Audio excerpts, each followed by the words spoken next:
Very good morning guys. आज जो हम पढ़ने जा रहे हैं वो यूजीसी नेट एजुकेशन पेपर 2 का curriculum studies that means unit 5 जो कि हमारे अपडेटेड सिलेबस में से है। देख सकते हैं आप अपडेटेड जो सिलेबस है वो इसी साल आया था, तो उसी साल जो है हम लोग ये करिकुलम स्टडीज़ को पढ़ रहे हैं। सो अपडेटेड सिलेबस में हम देख सकते हैं क्योंकि हर एक जो यूनिट है वो 4 पार्ट्स में डिवाइडेड है। तो जो आज हम कर रहे हैं वो है 5.A यानी कि यूनिट जो है वो रहेगी ए पार्ट की। ठीक है, तो ए पार्ट में हम लोग क्या कवर करेंगे? कॉन्सेप्ट को, उसकी स्ट्रैटेजीज को, उसकी स्टेजेस को एंड फाउंडेशंस को। फिलोसॉफिकल बेसिस पढ़ेंगे, सोशियोलॉजिकल बेसिस पढ़ेंगे, साइकोलॉजिकल बेसिस पढ़ेंगे एंड डिफरेंट जो बॉडीज़ हैं statutory bodies like UGC, NCTE और डिफरेंट जो यूनिवर्सिटीज़ हमारे करिकुलम डेवलपमेंट में वर्क करती हैं वो हम पढ़ेंगे। बट जो आज का जो ये लेक्चर है that is based on only stages, strategy and concept base पे। जो फाउंडेशंस है वो हम नेक्स्ट लेक्चर में करेंगे।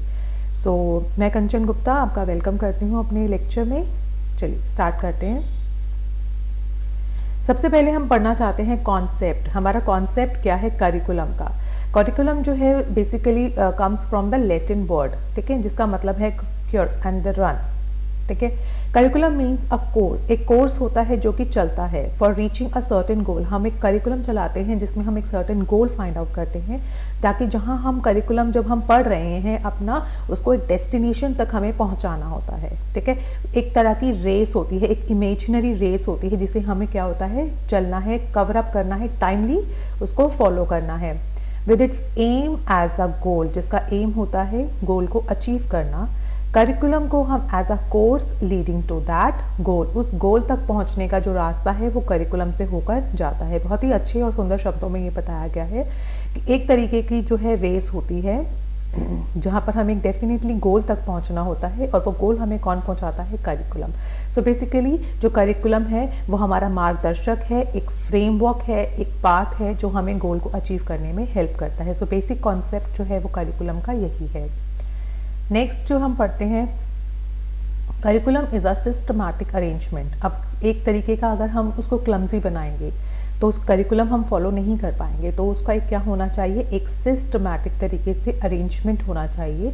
सम टोटल और सेलेक्टेड लर्निंग एक्सपीरियंसेस, जो भी लर्निंग एक्सपीरियंसेस हैं जो हम बच्चों को देना चाहते हैं वो प्रॉपर तरीके से planned and the sum total of selected, कुछ हम ही दे पाते हैं। देखिए बच्चों के लेवल हमें काफ़ी साइकोलॉजी को ध्यान में रखते हुए करिकुलम का फ्रेमवर्क करते हैं, इसीलिए कुछ जो है हम सारी चीज़ें बच्चों को नहीं दे सकते हैं। तो हम कुछ ऐसी चीज़ें जो बच्चों के डेवलपमेंट में हेल्प हों, उनकी एज वाइज हों, उनके साइकोलॉजिकल पॉइंट ऑफ व्यू से हों, उसको हम सिस्टमैटिक तरीके से अरेंज करते हैं। इसीलिए इसे एक तरीके का प्रोग्राम ऑफ स्टडीज़ कहते हैं कि जो हमें पढ़ना है उसका क्या प्रोग्राम है, वो करिकुलम है।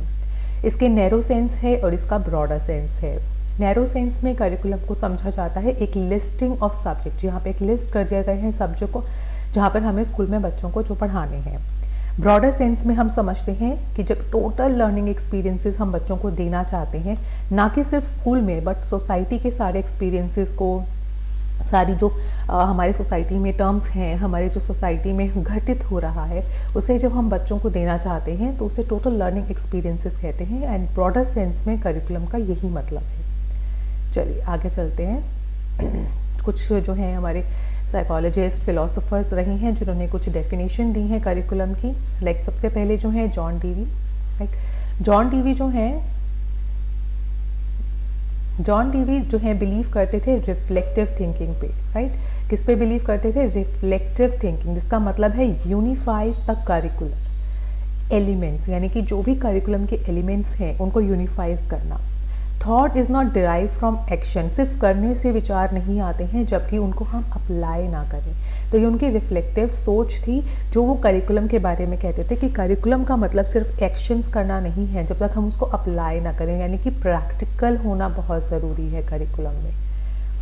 Basic thought, Caswell and Campbell जो थे उन्होंने कहा कि ऑल लर्निंग एक्सपीरियंसेस को children have under the guidance of teacher, कि जो हम एक्सपीरियंसेस बच्चों को दे रहे हैं should be under the guidance, बच्चों को हमेशा गाइडेंस के अंदर ही लर्निंग एक्सपीरियंसेस को प्रोवाइड करना है, ये करिकुलम होना चाहिए। Smith, Stanley and shows curriculum as a sequence of potential experiences set up in the school for the purpose of disciplining the children. बच्चों को डिसिप्लिन देने के लिए एक सीक्वेंस वाइज करिकुलम फॉलो किया जाता है, उनकी थिंकिंग को और उनकी एक्टिंग को मैनेज किया जाता है. तो ये है Smith, Stanley and shows, right. चलिए नेक्स्ट चलते हैं. नेक्स्ट में आप देख सकते हैं यहाँ पे हमें दिया हुआ है करिकुलम डेवलपमेंट के 4 स्टेप्स हैं. देखिए, जब भी हम कोई फ्रेमवर्क, कोई पाथ बनाते हैं, आप भी अपना जब लेसन प्लान बनाते हैं या आप अपने किसी भी एग्ज़ाम की तैयारी करते हैं, तो आप उसमें कुछ स्टेप्स को फॉलो करते हैं कि सबसे पहले आप नोट्स बनाएंगे या उसके बाद जो है आप डिफरेंट जो है टॉपिक्स को कवर करेंगे और उन टॉपिक्स को आप जो है इंटरनेट से फॉलो करेंगे या आपके पास कोई रेफरेंस बुक है उसमें से फॉलो करेंगे. सो सर्टेन स्टेप्स होते हैं, अब हर चीज़ के स्टेप्स होते हैं. तो जब हम करिकुलम को डेवलप करते हैं तो उसके भी कुछ यहाँ पे 4 स्टेप्स हैं. लाइक फर्स्ट हम फॉर्मुलेट करेंगे ऑब्जेक्टिव्स को कि क्या ऑब्जेक्टिव्स के साथ हम अपने करिकुलम को डेवलप कर रहे हैं. सेलेक्ट करेंगे, अब हमने जब लिस्ट कर लिया तो उसमें से हम सेलेक्ट करेंगे कि कौन से एक्सपीरियंसेस हैं जो बच्चों को देने चाहिए, उनको प्रॉपर वे में ऑर्गेनाइज करेंगे एंड देन उसको इवैल्यूएट करेंगे कि जो हमने सोचा था, जिस पर्पस के साथ हमने डेवलपमेंट किया था करिकुलम का, वो सही है या नहीं है. चलिए, इम्पॉर्टेंस ऑफ करिकुलम. अब करिकुलम हमने बना तो लिया, लेकिन इम्पॉर्टेंस क्या है उसकी. करिकुलम हमारे पर्पस को, हमारे गोल को क्लैरिफाई करता है, कॉन्टीन्यूअस को असेसमेंट में हेल्प करता है. जब हम बच्चों का फॉर्मेटिव या समेटिव असेसमेंट लेते हैं तो हमें पता चलता है कि हम अपने रास्ते पे सही तरीके से हैं या नहीं हैं. बच्चों को जो हम पढ़ा रहे हैं, बच्चों को जो हम सिखाना चाहते हैं, वो हम सही तरीके से उनको इम्पार्ट कर पा रहे हैं या नहीं. तो उसमें कॉन्टीन्यूअस असेसमेंट का, उसमें इम्प्रूवमेंट ऑफ क्वालिटी का स्कोप रहता है. तो ये करिकुलम ऐसा फ्रेमवर्क है जो कॉन्टीन्यूसली इम्प्रूव होता है according to the society, according to the needs of the children. एक तरीके का रैशनल सीक्वेंस होता है यहाँ पे. Making strategy in teaching and learning, हम यहाँ पे स्ट्रैटेजी को फॉलो करते हैं. It helps in the selection, हमारा करिकुलम हमें हेल्प करता है उन लर्निंग एक्सपीरियंसेस को सिलेक्ट करने में जो बच्चों को हम देना चाहते हैं. व्हाट आर द नीड्स, हम नीड्स क्या हैं हमारे करिकुलम की. एजुकेशनल प्लानिंग टूल, हमेशा ध्यान रखिएगा करिकुलम को हम एज अ एजुकेशन प्लान, जब हम एजुकेशन के लिए प्लान कर रहे हैं तो हम एज अ टूल करिकुलम को लेते हैं. सिंपल सी बात है, जब आप किसी को पढ़ाते हैं तो आप कोई ना कोई बुक रेफर करते हैं, कोई ना कोई जो है आप इंटरनेट का जो भी साइट है वो फॉलो करते हैं. जब आप किसी को पढ़ाते हैं तो एक तरीके का करिकुलम आप जो है सिलेक्ट कर रहे हैं ऑन द स्पॉट. तो एक करिकुलम क्या होता है, एजुकेशन प्लानिंग टूल होता है. Setting agenda ahead of time to prepare, that means आप टाइम के लिए एक एजेंडा सेट कर रहे हैं. एक एजेंडा दैट मीन्स कि जो हमें कवर अप करना है फॉर गेटिंग द गोल, गोल को अचीव करने में. स्पेसिफिकेशन ऑफ बेंचमार्क, बेंचमार्क देता है हमें कि हमें इस गोल तक पहुंचना ही पहुंचना है. It's setting learning goals. It provides you the structure of the course. जो आपको कोर्स है, आपका जो आपने साइंस पढ़ना है, आपको उसमें सॉइल पढ़ना है, उसमें आपको लैंड पढ़ना है, तो ये करिकुलम डिसाइड करता है. तो करिकुलम ने आपको एक तरीके का कोर्स दे दिया है, आपको एक लैंडमार्क दे दिया है, एक बेंचमार्क दे दिया है जिसे आपको फॉलो करना है. This is a kind of lesson planning. This is a kind of आपको हेल्प करता है कौन सा टीचिंग मेथड आपको यूज़ करना है. ये आपको एश्योर करता है quality assurance tool. Time management में हेल्प करता है. देखिए, आप करिकुलम अगर फॉलो करेंगे तो करिकुलम में आप सब कुछ डिसाइड करेंगे कि सॉइल जो है वो 1 वीक लेगा, राइट. लैंड जो है वो 2 वीक्स लेगा. सो अगर आप प्री डिसाइड करके चलते हैं, एक लैंडमार्क बना के चलते हैं, तो आपकी जो प्लानिंग है वो आपको गोल अचीव करने में बहुत हेल्प करती है. तो नीड क्या है हमें करिकुलम की, हमें एक टाइम सेट करना होता है, हमें एक फ्रेमवर्क सेट करना होता है, हमें एक टीचिंग मेथड को सेट करना होता है. अगर हम सब कुछ पहले से डिसाइड कर लेंगे तो हमारा लेसन प्लान बहुत ही बढ़िया तरीके से फॉलो होगा, राइट. इसीलिए हमें करिकुलम की ज़रूरत पड़ती है. व्हाट आर द कैरेक्टरिस्टिक्स, अब हमें कैरेक्टरिस्टिक्स भी पढ़ने हैं कि कैरेक्टरिस्टिक्स क्या है एक गुड करिकुलम के. ये एक इंडिविजुअल को डेवलप करती है, ग्रुप में नहीं, एक इंडिविजुअल का विकास करती है, डेवलप करती है उसको. Fulfilment of the needs of the society. जब बच्चे को हम अच्छे से प्रिपेयर करेंगे तो सोसाइटी की नीड्स भी फुलफिल हो जाएंगी, एजुकेशन की नीड्स फुलफिल हो जाएगी। ये flexibility, curriculum must be flexible, balanced होना चाहिए। हर एक एक्टिविटी का, करिकुलर हो चाहे वो को करिकुलर एक्टिविटीज हो, दोनों का ही बैलेंस्ड तरीके से करिकुलम में समावेश होना चाहिए। Relevance of curriculum, recognition of individuals experience and integration. Yes, characteristics एक गुड करिकुलम का वही होता है जहाँ पर एक इंडिविजुअल के एक्सपीरियंसेस को बहुत ही बढ़िया तरीके से इंटीग्रेट किया जाए। और बेसिकली हमारा सबसे जो मोस्ट इम्पॉर्टेंट पॉइंट हम कहेंगे वो कहेंगे रियल लाइफ सिचुएशन। देखिए, अगर आप फैक्चुअल या इमेजनरी कोई करिकुलम को डेवलप करते हैं तो वो सक्सेसफुल नहीं रहेगा, क्योंकि एक इमेजनरी चीज़ जब आप किसी को पढ़ाते हैं, क्योंकि यहाँ पे आप डिफरेंट बच्चों को डील करते हैं, तो इमेजनरी चीज़ पढ़ाना जो है बच्चों को भी कंफ्यूज करेगा। तो आप कोशिश कीजिए बच्चों को हर एक टॉपिक को एक रियल लाइफ सिचुएशन में लीजिए। अगर आपको जो है एक कोर्ट रूम का बताना है, किसी केस के बारे में बताना है, तो लॉ के बारे में बताना है, तो कोशिश कीजिए कि बच्चों को रोल प्ले में इन्वॉल्व करके पढ़ाइए, बच्चों को बहुत अच्छी तरीके से समझ में आएगा। तो एक गुड करिकुलम वही होता है जहाँ पर आप रियल लाइफ सिचुएशन को मैनेज करते हैं। चलिए उसके प्रिंसिपल्स पढ़ते हैं। सूटेबिलिटी, हमारा जो करिकुलम है वो क्या होना चाहिए? Suitable according to the age, suitability of the age and बच्चों के मेंटल लेवल पे होना चाहिए। ऐसे ही नहीं कुछ भी आप फॉर्म कर रहे हैं, जो भी सब्जेक्ट, जो भी टॉपिक आप ले रहे हैं करिकुलम में, वो आप बच्चों के मेंटल लेवल और उनकी एज के अकॉर्डिंग होना चाहिए। The second point, according to the specific interest of the students, मतलब बच्चों के इंटरेस्ट के अकॉर्डिंग होना चाहिए, तभी बच्चे पढ़ेंगे, अदरवाइज इग्नोर कर देंगे। क्योंकि देखिए, जो बच्चों का इंटरेस्ट है वो हमेशा क्या होता रहता है? चेंज होता रहता है according to the circumstances and the situation. इसलिए हमें ज़रूरत है कि एक ऐसा करिकुलम हो जो फ्लेक्सिबल हो। ठीक है, curriculum should B environmentally centred. देखिए, जो फॉर्म करते हैं करिकुलम वो अपनी कन्वीनियंट को ना देखते हुए एनवायरनमेंट की जो है सिचुएशन को ध्यान में रखते हुए फॉर्म करें। जैसे कंटेंट जो होना चाहिए लर्निंग एक्सपीरियंसेस का, वो क्या होना चाहिए? नीड्स ऑफ द एनवायरनमेंट, जहाँ पर वो रहते हैं, they live, where they live, उस एनवायरनमेंट के अकॉर्डिंगली ही कंटेंट को फॉर्म करना बहुत ज़रूरी होता है। तो ये एक मोस्ट इम्पॉर्टेंट प्रिंसिपल है। फोर्थ जो प्रिंसिपल है डी पार्ट में, principle of the comprehensive curriculum. देखिए, करिकुलम को हमेशा कॉम्प्रिहेंसिव होना चाहिए। अगर वो शॉर्ट में आप फॉर्म करेंगे तो उसमें कुछ भी प्रिस्क्राइब नहीं होगा, ना टाइम मैनेजमेंट दे पाएंगे आप, ना ही उसे प्रॉपर तरीके से आप गाइड कर पाएंगे। तो कॉम्प्रिहेंसिव का मतलब है कि टीचर का क्या रोल है, बच्चों का, लर्नर का क्या रोल है। अगर आप बुक फॉलो करते हैं तो कभी आपने नीचे नोट्स में भी देखा होगा बच्चों की नीड क्या है, लर्नर्स की नीड क्या है, बच्चे इस लेसन से क्या पढ़ेंगे। अगर ये चीज़ें नहीं होंगी तो बच्चा भी कंफ्यूज हो जाएगा कि हमें ये क्यों पढ़ाया जा रहा है, और टीचर्स भी बच्चों को एक्सप्लेन अच्छे तरीके से नहीं कर पाएगी। तो प्रिंसिपल क्या है करिकुलम का? Comprehensive. And the E part is correlation. देखिए, सब्जेक्ट के बीच में, सब्जेक्ट मैटर के बीच में क्या होना चाहिए? कोरिलेशन।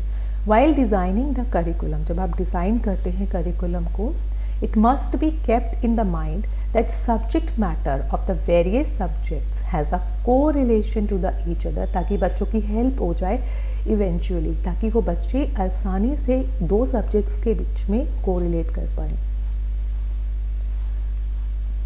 चलिए, principle of practical work, principle of practical, यानी कि सब्जेक्ट का प्रैक्टिकल वर्क भी होना चाहिए। अगर आप सिर्फ लेक्चर मेथड ही देते रहेंगे तो बच्चों को इजी तरीके से नहीं समझ में आएगा। तो ज़रूरत है हमें प्रैक्टिकल चीज़ों को दिखाने की। Curriculum should be designed in such a way that it provides the maximum opportunity to the child for a practical work with the help of concrete things. Concrete things के साथ बच्चों को प्रैक्टिकल वर्क में involve कीजिए।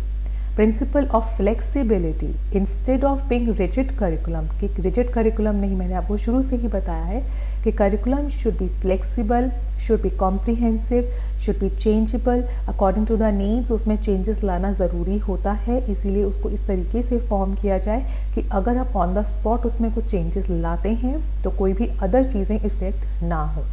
Organization of curriculum should be on the basis of individual differences as every child is different from the other.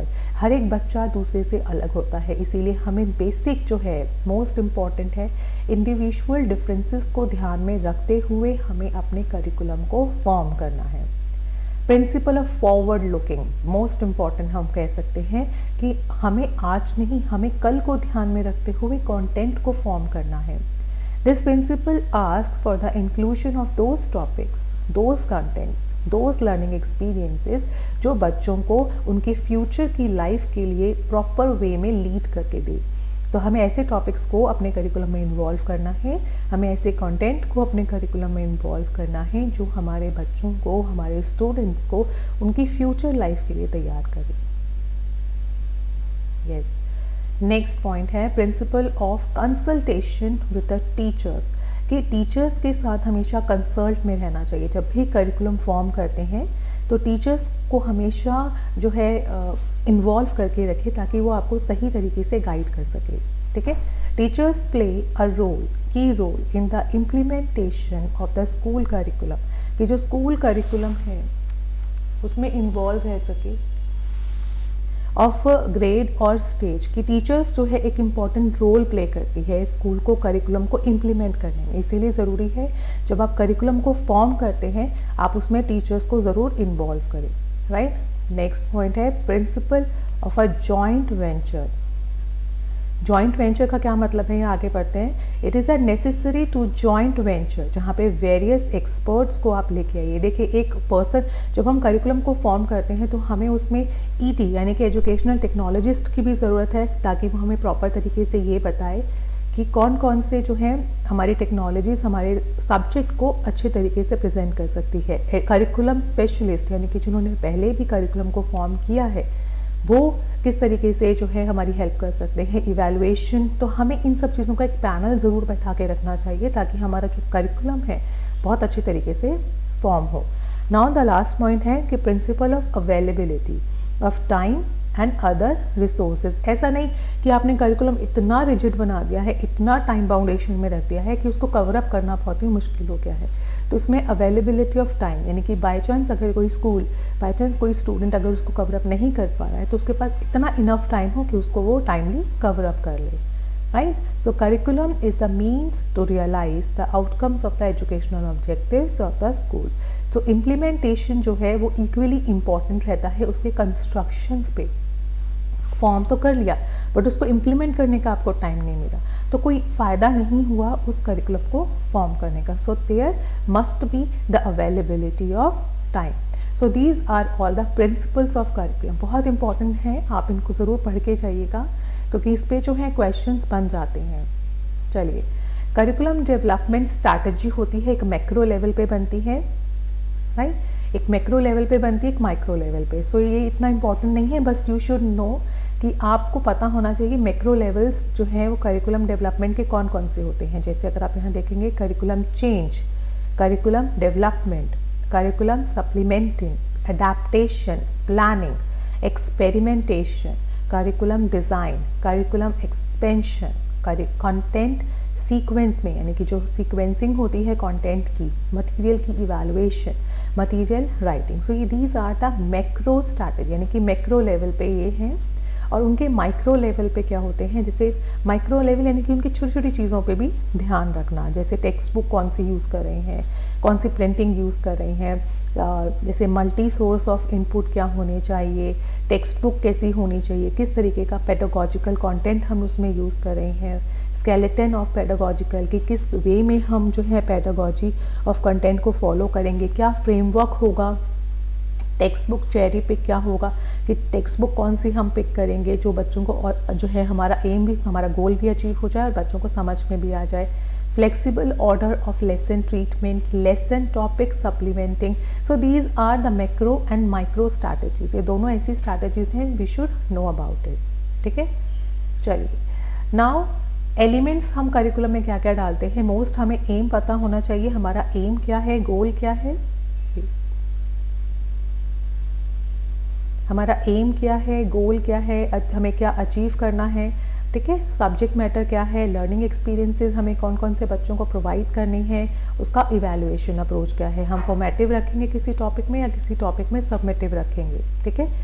उसके बाद क्या components हम उसमें करिकुलम में क्वेश्चनिंग करने के फॉर्म में यूज़ कर रहे हैं, लाइक करिकुलम में जैसे व्हेन ट्रांसलेटेड इनटू क्वेश्चंस, जब हम क्वेश्चन की फॉर्म में आपको इन्हीं को क्वेश्चन की फॉर्म में, जैसे what is to be done, हम क्या करेंगे उस करिकुलम का, तो ये क्वेश्चंस फॉर्म होते हैं। What subject matter is to be included, कौन से सब्जेक्ट मैटर को, देखिए इन्हीं 4 को क्वेश्चन फॉर्म में पूछा गया है और कुछ नहीं है। देखिए मेरा मेन जो फोकस है इस स्लाइड को दिखाने का वो यही है कि कई बार एग्जाम में क्वेश्चन फॉर्म में ही आपसे क्वेश्चंस को पुट कर लिया जाता है, ठीक है। What instructional strategies should be follow, what resources should be taken, what activities are taken into curriculum, so ये क्वेश्चन फॉर्म हुआ है। व्हाट मेथड और इंस्ट्रूमेंट्स हमें अपने करिकुलम में डालें, तो इन 4 क्वेश्चन को बेसिक एम लेकर चलते हैं ताकि हमारा जो है गोल अचीव हो जाए।